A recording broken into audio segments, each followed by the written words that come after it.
2024 को सर्वहारा विकास समिति के राष्ट्रीय कार्मिक अध्यक्ष भाई संजय चंदेल जी के निवास स्थान पर बाबा साहब अम्बेडकर जी की जयंती बड़े धूमधाम से मनाई जा रही है। आज बाबा साहब अम्बेडकर जी को सभी साथियों ने पुष्प अर्पित करके बड़ी खुशी जारी की है। आज के दिन ही बाबा साहब अम्बेडकर जी जन्मे थे, जिनके जीवनी पर भाई संजय चंदेल जी विचार करें डालेंगे। सभी क्षेत्रवासी देशवासियों को मेरा जय भीम नमो बुद्धाय। आज बाबा साहब जिन्होंने भारतवर्ष नहीं दुनिया में नाम रोशन करा देश का हमारे, और उनकी आज 134वीं जयंती मनाई जा रही है। पूरे देश में नहीं पूरे विश्व में ये जयंती मनाई गई है, क्योंकि उन्होंने इंसानियत के लिए जो काम किया वो शायद कोई इस धरती पे करता है। उन्होंने ऐसे काम बाबा साहब ने करा। उनका जन्म 1891 14 अप्रैल माउंट शामली जिला मध्य प्रदेश में हुआ था।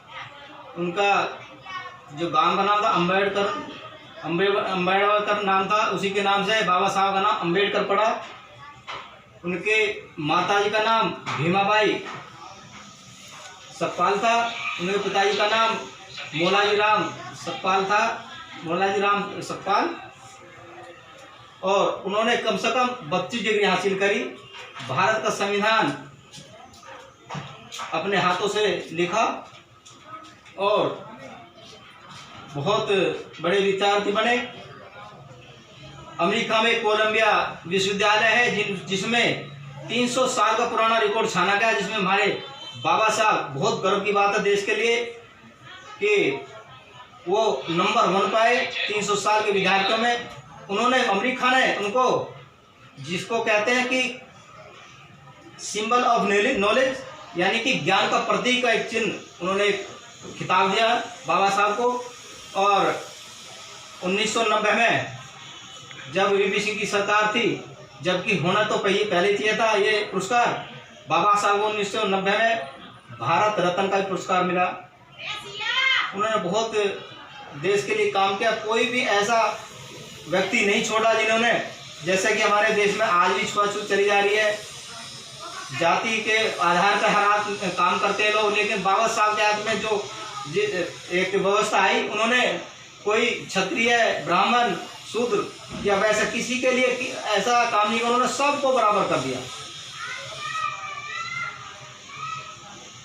और वोट का जो अधिकार है वो हमें बड़ी मेहनत से बाबा साहब ने दिलवाया है, क्योंकि पहले हमें वोट गिरने का अधिकार नहीं था। ऐसा सुना जाता है कि इसके 100 बीघे है जमीन है या 1 लाख रुपया है, वो वोट का अधिकारी होगा। शूद्रों को वोट का अधिकार नहीं था। बाबा साहब लंदन में जाकर लड़े ब्रिटिश सरकार से, वहाँ कहा कि हमें भी अधिकार ऐसे चाहिए जैसे मुस्लिम लीग को अलग उस पर होगा, हमको भी छूतों के लिए ऐसा अधिकार चाहिए। तो उन्होंने 3 बैठक करी वहाँ जाकर के गोल में। एक जब लास्ट में गए तो बाबा साहब के जो सबसे छोटे पुत्र राजरत्न थे, वो उनका देहांत हो चुका था। उधर उनकी जो जाने का समय हो रहा था हमारे लंदन में, तो बाबा साहब कहने लगे कि मुझे तो जाना हुआ है। तो उनके जो भाई आए आनंद कि भाई आप कहाँ जा रहे हो, ये तो बेटा तो मर चुका है, इसके अंतिम संस्कार के लिए आप वहाँ जा रहे हो और आपका बेटा मर चुका है। लेकिन उन्होंने कहा ये देखो, आज मैं अपने एक बेटे के ऊपर 17 करोड़ बच्चों की बलि नहीं दे सकता। यदि आज मैं वहाँ नहीं पहुँचा लंदन में, तो मेरा जो पूरा जो मैंने काम किया है वो सारा खत्म हो जाएगा और उनका जो भविष्य, आने वाले भविष्य का खत्म हो जाएगा। इसलिए उन्होंने कहा कि एक बेटे की बलि के ऊपर मैं 17 बच्चों की बलि नहीं दे सकता।